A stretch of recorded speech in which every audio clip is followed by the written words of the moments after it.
আগেই এয়ারপোর্টে ল্যান্ড করে 7:30টার সময়। আমরা ইমিগ্রেশনের কাজ খুব স্মুথলি কমপ্লিট করে বেল্টে চলে যাই লাগেজ কালেক্ট করার জন্য।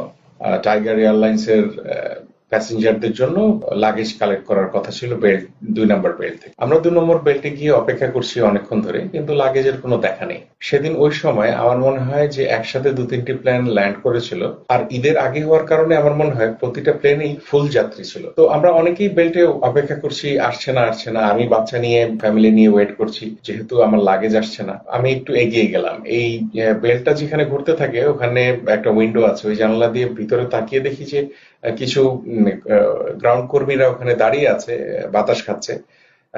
অলমোস্ট 5 জনের মতো ছিল, কিন্তু কেউ কাজ করছে না। কেউ যে লাগেজ গুলো আনলোড করে বেল্টের মধ্যে দিবে সেটা করছে না। 1-2 জন হয়তো কাজ করছে, কিন্তু ওনারা কাজ করছেন না। আমি যখন বললাম যে ভাইয়া কি ব্যাপার, আপনারা লাগেজ গুলো না দিয়ে দাঁড়িয়ে আছেন কেন, তো পাশ থেকে আবার বিজিবির কর্মী আমাকে বলছেন যে ভাই এখানে ভিডিও করা যাবে না। আমি বললাম যে আমি তো ইচ্ছা করে ভিডিও করছি যাতে এটা আমি ইউটিউবে বা ফেসবুকে সোশ্যাল মিডিয়াতে দিয়ে দিতে পারি যে আপনারা অ্যাকচুয়ালি কি করেন। শুধু আমি না, ওখানে যতজন দাঁড়িয়ে আছে সবাই বিরক্ত। আমরা জানি যে আমাদের যাত্রীদের বড় একটা অংশ শ্রমিক হিসাবে বিদেশে কাজ করে।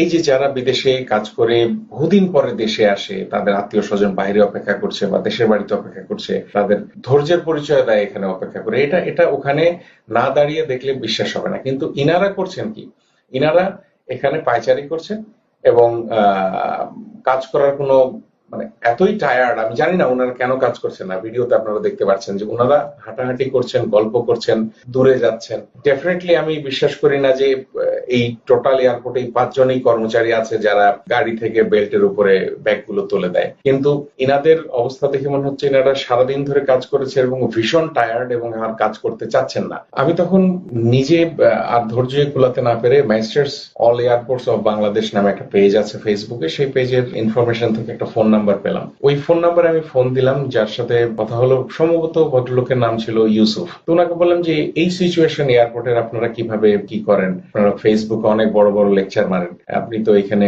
আমরা তো সবাই হতাশ। এখানে 7:30টায় নামছি প্লেন থেকে, এখন 9:15 বাজে, লাগেজ নাই এবং একটা মাত্র ট্রলি এসছে, অলমোস্ট আরো 3টা ট্রলি আছে আমাদের লাগেজের, সেগুলো কখন আসবে আমরা তো কিছুই বুঝছি না। তো উনি বললেন ঠিক আছে আপনি ওয়েট করেন, আমি দেখছি।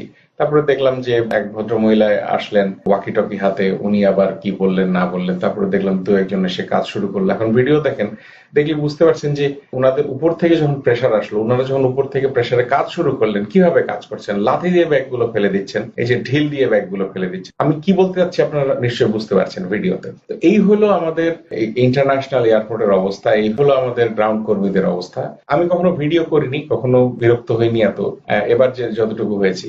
এই ভিডিওটা শেয়ার করার আমার একমাত্র কারণ হচ্ছে যে জিনিসগুলো কর্তৃপক্ষের নজরে আসুক, কর্তৃপক্ষ এই জিনিসগুলো দেখুক, দেখে যদি কোনো আপগ্রেড করতে পারে তাহলে তো আমাদেরই উপকার হবে।